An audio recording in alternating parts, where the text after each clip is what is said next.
Welcome to another exciting episode of the $1 Million Peddlers. I'm Paper Guy. And I'm Mr. Magazine. And we're just laughing because we had a bit of a snafu backstage. Somebody is new to the buttons, but that's a whole nother story.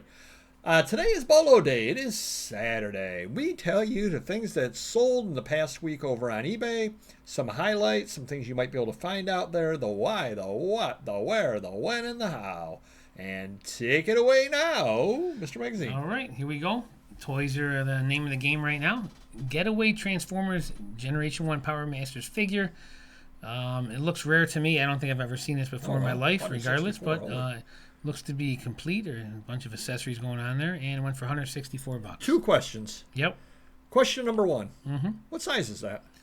Good question. Thank you. Moving forward, we had this issue with we got a good lister, but he doesn't. It's probably a little smaller than a 1/24 scale, probably 1/32 scale. So it's bigger than Hot Wheels. Yeah. Okay. Yeah. Usually, the Transformers are all the same scale, pretty much. Well, I had one when I was a kid, and it was the really small size. It was like a Hot Wheel size one. Yeah. So. They do have some mini ones and micro ones. Yep. Yep. Yeah. This is I would say 1/32 or 1/43. Yep. But then now we're going to start using rulers to avoid those questions from any type of diecast this lister's listing. We're going to put a ruler in so they know. And question two. Yep. It says G1, and I don't know Transformers. Is that Generation 1? Right? Is that acceptable abbreviation for it? I mean, or do people say Gen 1, or do they say G1? Yeah, G1 or Gen 1, but Okay. a Transformer expert that's spending $164 would know that on this one here. Right. No, I didn't know if it was part of the jargon for Transformers collectors. Yeah, either one, or not. Gen 1 or G1. Okay. Sure. Yeah. Definitely. Next up. God rest his soul. Pee Wee Herman did pass away. We got a Rolling Stone, 1987. Pee Wee Herman on the cover. Went for $16, which isn't crazy money, but it sold because, unfortunately, he passed away. Right, yeah. And we did sell a few of these, so, we made some money. Unfortunately, we sold them, for the wrong reasons, but they sold eventually. But they sold, yeah. That's what we're there for Right, at some point. Yeah, and you've had it listed for a while, I would expect. Yep. You got it. Yeah, let's see. Oh, yeah, look at 7 years. All right, next up, these are kind of sucker bets to me. I've never seen any go for crazy money. Cabbage Patch Kids, 1983-84. In the box, it's got the adoption papers, certificate, and all that jazz, made by Coleco. I think I paid $20 because they usually sell for $40 or $50, and I took a $50 offer on this one. And I'm going back because I don't know I don't know Gen 1 from Gen 2 and any of that stuff in there, but I was around going to the stores when those were the hot things. And I think they were $20-$25 at the time. Yeah, but stores. They were really hot, though, when they were hard to find, because we had them in our shop because we were a distributor we used at the time. You're talking in the mid-'80s. Yeah. Sold us a bunch of them. We got lucky, but they were going for $100 back then. They were like a hot thing. Look at all these years later. This one's unopened. It's going for $50. Right, and I was going to say it was $25 in the store when they got one in and you were able to find it. Yeah. With inflation, it was probably $50. Yeah. So it hasn't gone up. If you spent your money on Star Wars, G.I. Joe, or Transformers, the $50 or $100 on this 40 years ago, you'd have a $500 or $1,000 toy probably by now. Or unopened 1983 football cards, or there you go. It's still not a bad choice. Yeah, absolutely. Next up, Snowman ThunderCats, a 1985 vintage figure. I've never seen it before, but my employee did some research, and we got $45 out of it. And again, sitting in a box, I started digging through stuff, and I said, here, take these, list them. And, they're not the quickest things to list because you had to do some research, obviously, make sure it's complete, and we still got $45. That's the question I had is, was it like in a bag with the parts, or did he have to put the parts with it? Well, both. Well, not this particular one, but I've seen him going through, rummaging through, and finding parts. So he's doing that, or it could have him. But we got this, that, and the other thing. So some things are complete in bags. Some you got to dig through. But well worth it. Oh yeah, absolutely. Yeah. Next up, I'm not a fan of this company because their stuff usually doesn't sell for much, and they're junky, older, affordable toys. But Mark's Big Alarm High Rig Fire Truck with figures, ladders, and box. I think I took $100 on this. The box is hammered on. I didn't pay much because it's oversized. I knew shipping would be a killer. I probably paid $20, $25, hoping it would sell for $50. And maybe because it was complete or near complete, it went for the $100. What? 1968. Thank you. All right, you got it. Did that answer your question? You did. All right. You did wonderfully. Next up, The Incredible Melting Man movie. It's VHS. Let's see. It's been resealed and shrink wrapped, so it's not new. It's one of those things where if it's weird, buy it. because I'm sure it's a crappy movie. It probably wasn't any good. It was probably a B movie, horror movie or something. But again, it's probably a rare one because they probably make a lot of it. I was going to say it's probably out of print, and it's probably, believe it or not, it's probably never been released on DVD. Yeah. Exactly. Wow. So, no, he didn't mention who the star was. Exactly. And one more for me here. All right. The Charlie Brown and Snoopy Show Volume 4 LaserDisc. Oh. One for $100. I had a guy bugging me. He wanted to buy it now as we had the auction going. He kept bugging me. Our policy for 25 years, we don't end auctions early. He did not like that. He called me silly. Then he offered me $200 with like 4 hours left in the auction, which I couldn't do and I wouldn't have done it anyways. But you win some, you lose some. It ended up going for $100, but I still can't complain with that. Wow. Yep. If we had two of those guys bidding on it, then it probably would have won for the $200. But right. But it is what it is. I'm happy. I'm sure I didn't pay more than a couple bucks for it. Right. And it's volume 4. I mean, all of them are rare, probably. Wow. All right, you were out. Wow. The Better Half comic strip original art, December 22nd, 1989. We used to fit together like peanut butter and jelly. Now it's more like chili and antacid. Just a wonderful gift. Somebody probably bought it for their wife on their anniversary or something. Who knows what they bought it for. Went for $62. Actually, I made a 10% off offer to the person, so they got it for $56. Ended up buying 4 of these over at Heritage, 4 different ones, obviously the original art. I got a pretty good deal on them. And again, every once in a while you are able to pick something or other off pretty good over at Heritage.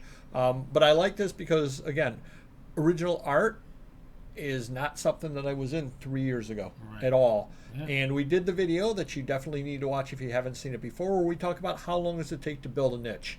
At this point, I would say that I probably do have original art as one of my niches now. But it took years. It took a couple of years. Yeah. Both knowledge on my part, learning what the things are, what to buy. Yeah. Now when I go to Heritage to bid on things, there are things that I'm not bidding on, and certain reasons why I'm not bidding on them as well. Right. So it took a few years for me to learn what to buy, what to price, and what will sell. Well, and these are affordable pieces of art. You're not buying $500 or $5,000 pieces, which, there's a smaller niche there. At least collectors can afford these things if they can't afford the high-end stuff. That is very true.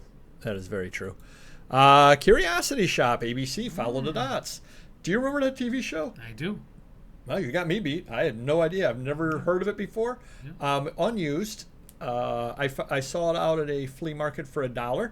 I've had a few other Curiosity Shop things before, and they have sold for me. So that was why I invested $1 in this, and it ended up going for the $28. So you can't argue with that whatsoever. I think I've had some of those too. Okay, yep. And again, he's a beautiful artist. He may have been the guy that did the prior art. I don't know. Could be, yeah. Next up, the Guitar World of the Dave Clark 5 Songbook 1965. I took a $25 offer on this. Another item that I paid $1 for. Now, usually what I do with sheet music and songbooks is I take them and I put them on Amazon. This, for whatever reason, was not on Amazon, which is why I put it over at eBay. The problem is you don't know what to price something or other like this at.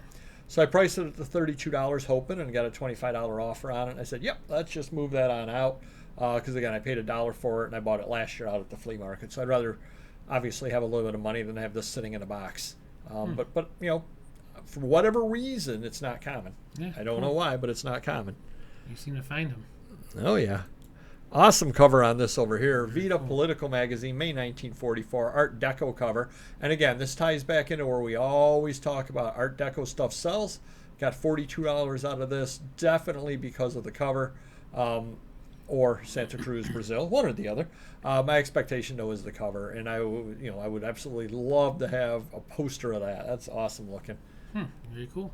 Next up, A Medical History of Lord Byron, 1965, Eaton Laboratories. I was at a really good estate sale back in 2019, and there were a whole bunch of booklets like this that were put out by Eaton Laboratories, and it was medical history of various people.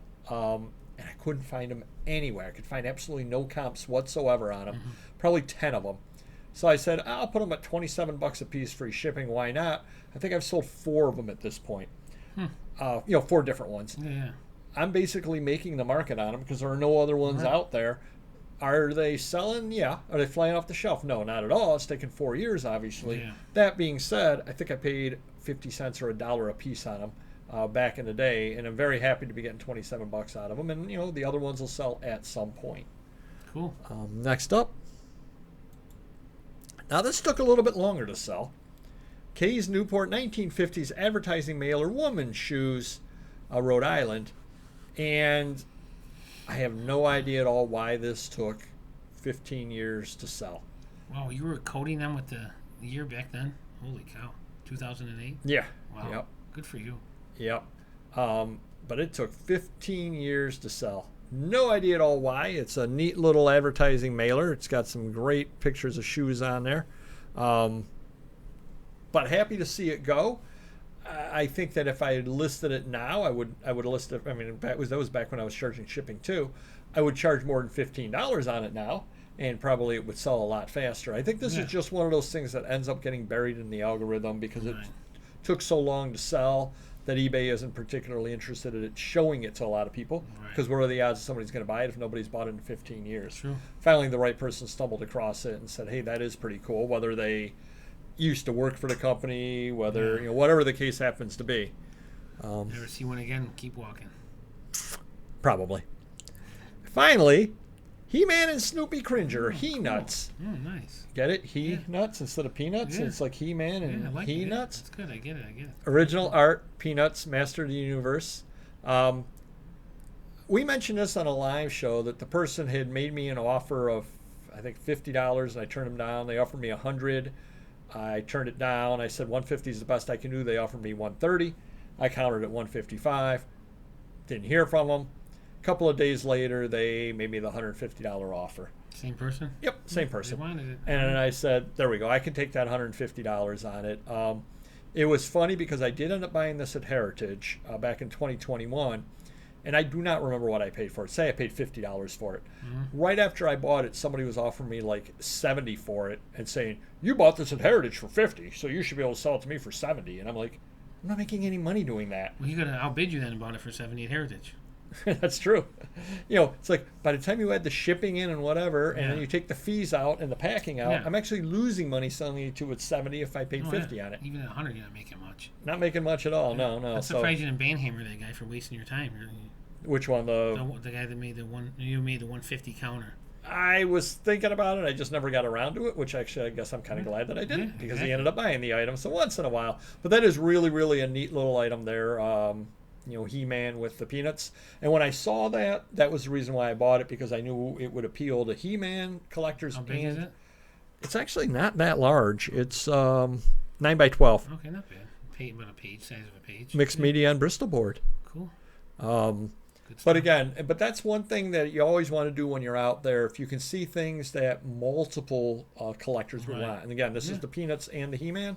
Worked out pretty well. He-Nuts, do you get it? I get it. I still get it. Are you sure you got it? The first time around, and I still get it now. Just met He-Nuts. Yeah. All right, everybody. If you could hit the like button, we would definitely appreciate it. And we will see you next video. Take care. Bye-bye. He-Nuts? Yeah. He-Nuts? Yeah, okay. bye-bye. Just making sure. He-Nuts.